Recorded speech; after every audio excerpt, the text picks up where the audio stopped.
There are moments in every market when silence becomes more important than noise. When the most valuable information is not found in headlines, price charts, or social media conviction, but in the structure beneath the system itself. Silver is approaching one of those moments now. Not because of a prediction, not because of a promised outcome, but because of how cycles behave when pressure accumulates quietly, consistently, and for far longer than most people are willing to notice. This topic matters right now because silver is no longer being driven primarily by enthusiasm or neglect. It is being shaped by structural tension, by mechanical processes that operate regardless of belief, by systems that do not care whether participants are optimistic, fearful, or emotionally invested. And when those systems reach certain thresholds, behavior changes not gradually, but decisively. What makes silver unique in this context is not its history, its symbolism, or its role in portfolios. It is the way it sits at the intersection of financial abstraction and physical constraint. Unlike many assets, silver cannot be created digitally to relieve pressure. Unlike narratives that can be prolonged through rhetoric, physical systems resolve through delivery, substitution, or failure. Those are not opinions. They are mechanics. Early in every cycle, two myths take hold.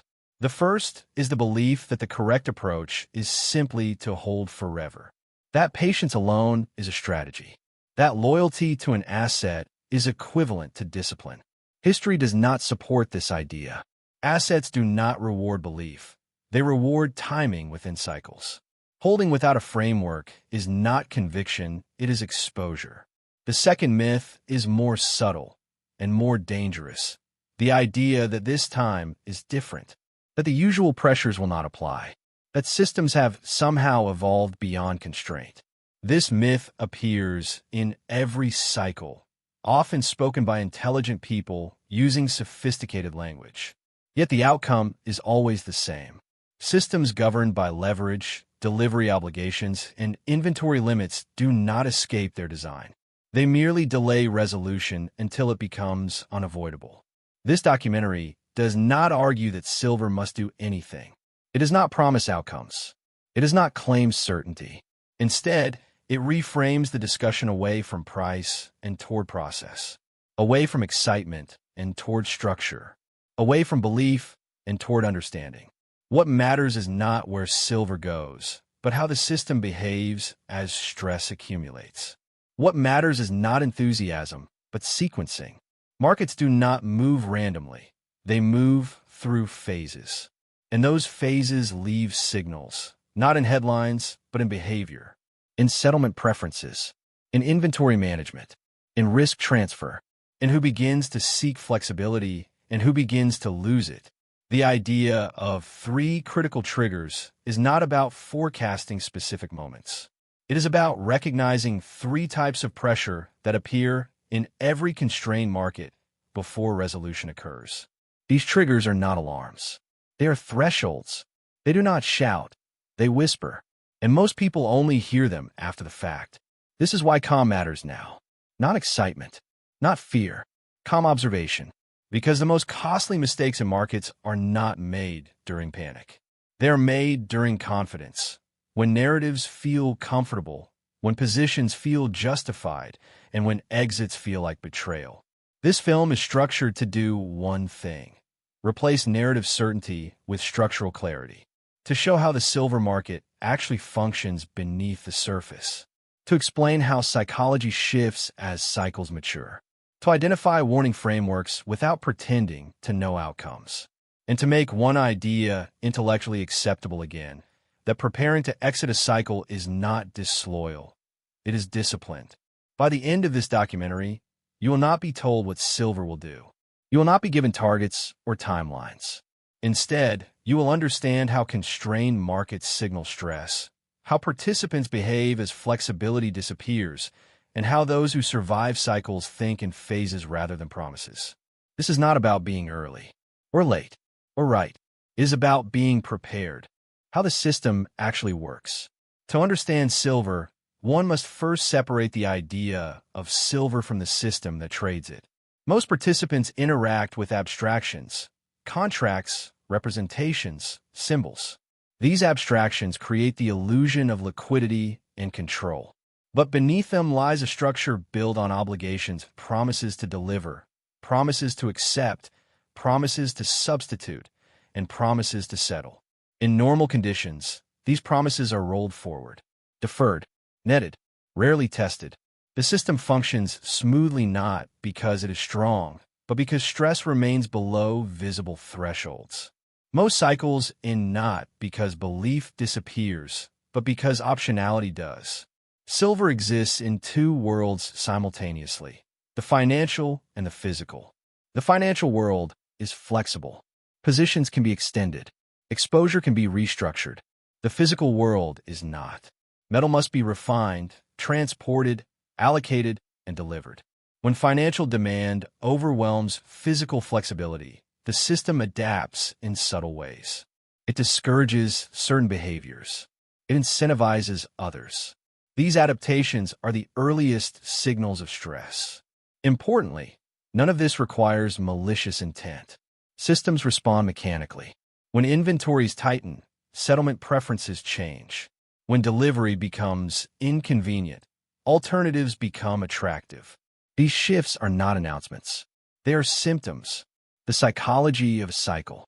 Every market cycle follows a psychological arc, regardless of asset class.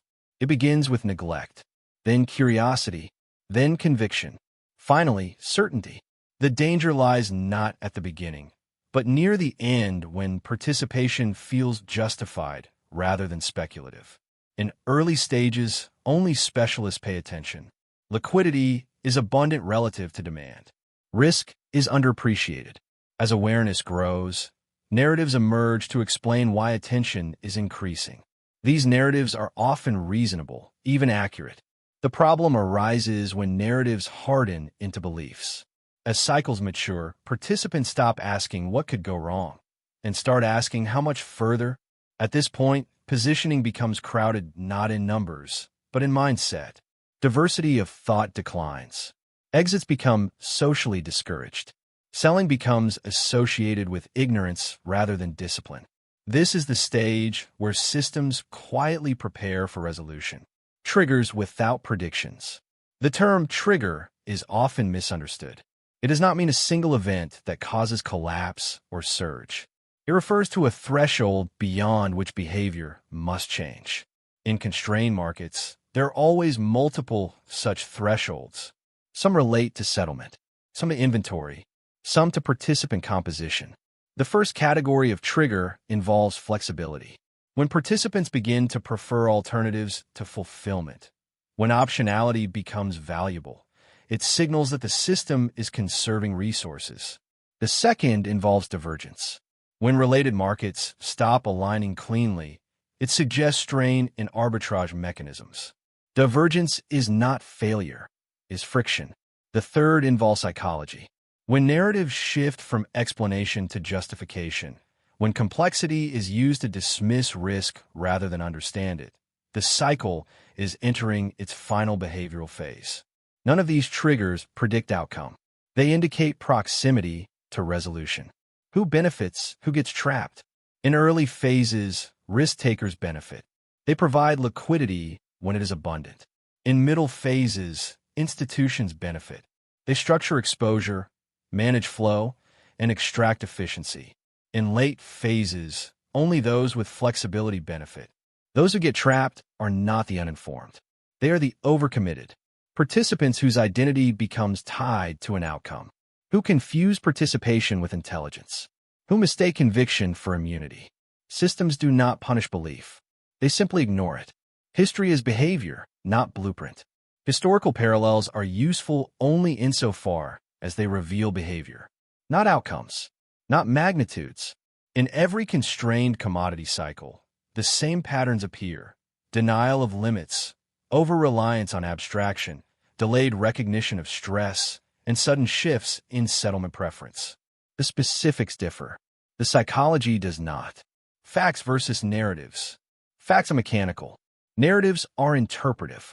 Problems arise when narratives are used to override mechanics. When belief replaces monitoring. when loyalty replaces planning. The disciplined participant separates the two, observes behavior without assigning destiny, prepares without insisting on outcome. Rising tension, maintain control. As cycles mature, information becomes louder but less useful. Emotion increases. Confidence becomes brittle. This is where control matters most, not over markets, but over oneself. The final phase of any cycle is not chaos. It is clarity, often too late for those who refuse to prepare. Every cycle, regardless of scale or asset, eventually reaches a point where movement replaces debate, where systems resolve questions that participants argued about for years. And when that resolution comes, it rarely feels dramatic to those who were prepared. It feels orderly, almost quiet. Fear arises not from change, but from surprise, from being forced to react instead of choosing to act. This is why preparation matters more than prediction. Predictions demand certainty. Preparation accepts uncertainty and builds around it. Silver, like all constrained systems, will complete its cycle, not because it must reward belief or punish skepticism, but because cycles exhaust themselves. Pressure releases. Participation shifts. New phases begin. Discipline is the ability to recognize when participation has served its purpose, to understand that exiting a cycle is not betrayal, it is acknowledgement. Markets do not remember loyalty. They record behavior. The most sophisticated participants do not ask whether an asset is good or bad. They ask where it is in its cycle, what phase it occupies, what risks dominate, what flexibility remains. Preparation means having rules before emotion arrives.